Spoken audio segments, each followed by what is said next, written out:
Kita masih di slide yang sama, karena slide yang sama itu cukup padat poinnya.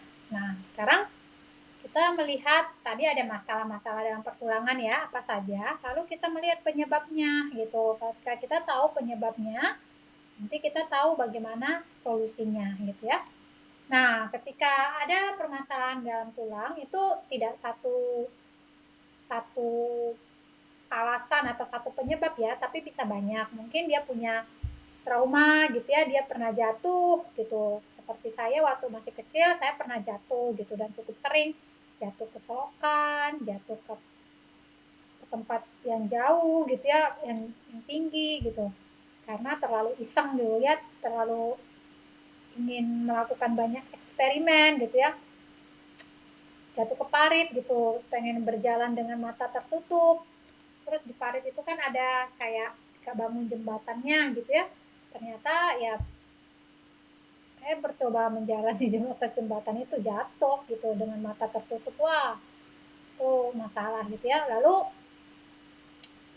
penyebab masalah lain ada tekanan pada otot gitu ya, tekanan yang tidak seharusnya gitu. Seperti saya tadi misalnya sering duduk di tepi bangku dengan tulang ekor. Nah, itu kan ada tekanan berarti kan. Nah, itu nggak baik, itu menyebabkan masalah. Lalu kecelakaan ini pasti ya, pasti menyebabkan terjadinya masalah pertulangan. Lalu turunan faktor bawaan gitu.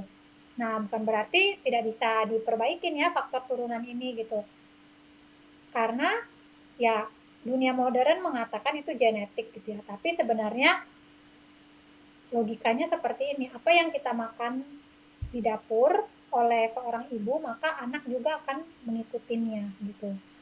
Apa yang dilakukan orang tua, itu anak akan mencontohnya. Kebiasaan-kebiasaan makan kita seperti apa gitu, nah anak kan akan menirunya gitu. Jadi itu udah dibawa tuh, baik habit yang ada sejak di rahim ketika lagi di kandungan ibunya makan apa gitu ya, kan anaknya nyerap tuh, anaknya ikut makan melalui plasenta. Lalu setelah dia lahir, nah dapur kita isinya apa gitu ya, kulkas kita isinya apa, itu kan anak juga makan seperti itu. Makanya disebut ya genetik gitu, karena dia melihat gitu dan mengikutin gitu. Nah, tapi hal seperti itu tuh bisa diridim atau bisa ditembus ya dengan memperbaiki pola pola makan kita, pola nutrisi kita, apa yang kita makan gitu. Sehingga ya bawaan-bawaan tadi itu bisa pelan-pelan disingkirin. Itu kan toksik gitu, misalnya kan pelan-pelan dibersihin gitu. Lalu gaya hidup yang toksik gitu, gaya hidup yang toksik ini misalnya apa, perempuan ya memakai high heels gitu, itu kan toksik banget ya, udah tahu itu sakit gitu ya, mencederai otot kaki sama tulang yang bagian di ankle itu gitu. Nah, lalu kita memakainya itu supaya terlihat seksi atau terlihat atraktif bagi lawan jenis kita gitu ya, kita ya memakai high heels itu gitu. Lalu terlihat menarik di kantor gitu ya dengan high heels gitu dibanding dengan sepatu teplek gitu ya. Nah, itu padahal itu adalah kebiasaan yang sangat toksik gitu. Lalu sepatu yang tidak didesain dengan baik gitu untuk tubuh gitu. Banyak misalnya sepatu-sepatu olahraga gitu ya. Kalau tidak didesain itu malah mencederai gitu kan, tertutup. Atau sepatu yang terbuat dari plastik gitu kan, panas gitu kan, itu kan mencederai tulang bagian kaki, ankle kita gitu kan. Nah, itu adalah cara hidup yang toksik gitu. Lalu mereka yang punya kaki datar, flat feet gitu ya. Nah, itu masalah juga gitu ya. Itu bisa menyebabkan masalah yang bervariasi terhadap tulang gitu. Lalu kelainan, kelainan yang bawaan lahir gitu ya. Misalnya ya skoliosis gitu. Nah, itu bisa membuat permasalahan pada tulang. Lalu kaki pendek, kaki pendek gitu ya, itu juga bisa menyebabkan permasalahan karena kan dia perlu mensupport tubuh bagian atas, tengah sampai kepala gitu kan. Nah, ketika kaki pendek, nah ini menjadi masalah juga. Atau ketika dia badannya kegemukan, obesitas, lalu kakinya pendek, nah itu kan menambah beban ya pada kakinya untuk mensupport tubuhnya gitu. Nah, itu menyebabkan masalah. Lalu kebiasaan postur yang buruk tadi gitu, ya duduk tidak tegak gitu ya, lalu ya kayak TV back tadi, tinnitus selami tadi. Nah, itu seperti itu. Nah, itu menyebabkan ya permasalahan-permasalahan di atas. Nah, sekarang kita melihat apa penyakit selain penyakit-penyakit pada usia-usia kanak-kanak, usia remaja atau usia produktif, masa tentang pertulangan gitu ya, entah juga apa saraf kejepit pada tulang gitu. Nah, sekarang kita melihat permasalahan yang sangat common gitu, khususnya pada lansia, itu osteoporosis. Nah, osteoporosis ini salah satu penyakit yang paling banyak diderita laki-laki, perempuan, nah itu diderita gitu ya. Dan paling banyak itu juga misalnya pada perempuan, karena kalsiumnya itu kan kalau dia melahirkan anak 5, bagaimana itu. Terus gaya hidupnya sangat toksik ya, makan makanan gitu ya. Terus dia melahirkan anak 7 dan itu laki-laki semua gitu yang membutuhkan kalsium banyak, itu ibu itu ya banyak kalsiumnya itu udah kesedot gitu ya. Makanya wanita yang punya banyak anak dan masih tetap sehat itu amazing sekali gitu, tidak mengalami masalah psikis, masalah emosional, burden, lalu masalah-masalah traumatik lainnya, itu sangat keren gitu. Kenapa? Dia kalsiumnya itu kan udah diambil oleh 10 anaknya gitu ya. Nah, itu dia masih tetap bisa strong, bisa sehat, bisa jernih berpikir, emosinya stabil, itu luar biasa gitu. Itu kan berarti hidupnya itu sangat sehat sekali gitu. Nah, itu biasanya dialami oleh ibu-ibu yang di daerah gitu ya, yang masih udara segar, makanannya tidak penuh dengan toksik, tidak ada McD di kampungnya, tidak ada junk food gitu ya, tidak ada namanya fast food gitu ya. Dia makan hasil alam ya, walaupun dimasak tapi ya racun-racun itu tidak banyak, tidak didapatkan dari fast food, junk food dan segala macamnya. Jadi dia bisa tetap kuat gitu ya.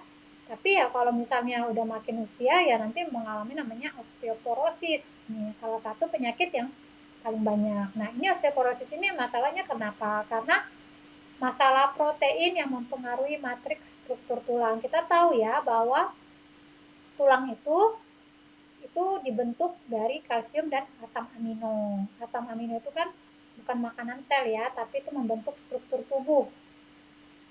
Building material itu adalah kalsium dan asam amino. Nah, ketika asam amino itu kurang, tidak diproduksi dengan baik, nah maka ya pembentukan kalsium tidak terjadi kan. Nah, ketika pembentukan kalsium tidak terjadi ya akibatnya ya lama-lama bisa mengakibatkan osteoporosis. Atau yang kita kenal misalnya diet protein tinggi, diet protein hewani gitu ya, itu toksik sekali karena protein itu adalah bentuk yang sangat kompleks. Nah, bentuk simpel dari protein apa? Asam amino. Nah, ketika kita banyak makan protein, itu kan asidosis pada darah, berarti asidosis juga pada tulang gitu. Makanya nanti ya lama-lama kalau toxic habit itu, salah pengetahuan itu terjadi, salah ilmu, maka kita makan terus daging yang katanya protein tinggi, padahal itu sangat asam ya, dan itu tidak diperlukan oleh tubuh, yang diperlukan itu hanya asam amino, sehingga banyak memproses protein yang perlu dibuang gitu. Itu lama-lama toksik dan ya menyebabkan osteoporosis gitu. Nah, lalu ya nanti ketika terjadi osteoporosis, maka muncullah masalah-masalah gitu. Masalah yang 3 simptom utama yang muncul di dalam penyakit osteoporosis ini adalah apa? Sakit kepala, utilisasi kalsium tidak terjadi dengan baik ya, sakit kepala, hormon tiroid tidak berfungsi gitu ya. Lalu gangguan lambung. Nah, kenapa? Karena ya HCl untuk memecah protein itu saking proteinnya terlalu banyak dan itu toksin. Nah, HCl yang dihasilkan itu bermasalah gitu. Dia tidak bisa memecahkan protein gitu lebih banyak lagi, atau ya sudah kolaps gitu ya, sudah menurun fungsi asam lambung untuk menghasilkan HCl untuk memecahkan protein, sehingga ya muncullah masalah lambung, gangguan lambung kan, akhirnya apa, mengalami stres emosional gitu. Ketika kalsium berkurang karena hormon tiroid, kelenjar tiroid tidak terstimulasi dengan baik, pembentukan kalsium juga tidak terjadi, ya akhirnya apa, stres emosional. Karena ya kalsium itu sangat diperlukan untuk menghasilkan yang namanya nanti ada sel darah merah, lalu nanti kelenjar tiroid tadi kan bekerja sama dengan kelenjar adrenal untuk menghasilkan neurotransmitter, untuk menghasilkan steroid supaya tidak stres, untuk menghasilkan kolesterol sebagai antiinflamasi. Nah, akhirnya apa? Terjadilah stres emosional. Nah, makanya orang yang osteoporosis itu ya suka sakit kepala, mengalami gangguan lambung, lalu mengalami namanya stres emosional. Nah, kalau osteoporosisnya makin parah, dalam beberapa kasus itu terjadi nanti apa, simptom ya kulit kering. Jadi kayak usianya masih muda tapi kulitnya kering, udah kayak orang tua, penuaan dini. Lalu bersisik kulitnya karena kering, bersisik ya, kalau kalau di gores kayak gini tuh keluar sisiknya gitu. Lalu terjadi psoriasis ekstrim gitu ya, muncul kulit-kulit bersisik kayak kulit ayam gitu, psoriasis, gatal-gatal pada badannya. Nah, itu efek dari apa? Efek dari tidak terutilize-nya kalsium, tidak terbentuknya kalsium dengan baik karena apa? Kelenjar tiroidnya down, lalu muncullah osteoporosis dan terjadilah simptom-simptom tadi. Kulit kering, bersisik, dan psoriasis. Jadi dari hal tersebut kan saya bisa mendeteksi nih, sebenarnya dia itu lagi osteoporosis apa enggak, bisa dilihat dari kulit kering. Kalau sekarang saya, ketika saya menjadi seorang frutarian, saya nggak perlu hand body untuk melembabkan tubuh saya gitu. Biasanya saya kan perlu hand body supaya ketika diginiin nggak muncul tuh sisik kering gitu. Ini sekarang kulit saya ini lembab, saya nggak pakai hand body, dan ya saya masih ada stok hand body, cuman jarang saya pakai gitu karena ya kulitnya lembab gitu, nggak memerlukan hand body sama sekali gitu. Baru muka juga nggak ada pakai skincarean dulu. Sekarang ya udah nggak pakai skincare, dulu ya masih pakai ya gitu ya, skincare gitu ya. Dan ya saya bersyukur ketika menjadi frutarian karena saya tipe orang yang nggak mau ribet gitu ya, orangnya simple. Skincare itu paling seminggu saya rajin, tapi setelah itu kan saya nggak rajin. Karena ketika saya nggak rajin ya muncullah permasalahan lain gitu. Jadi saya dipaksa untuk memakai skincare yang sebenarnya saya malas untuk ribet gitu.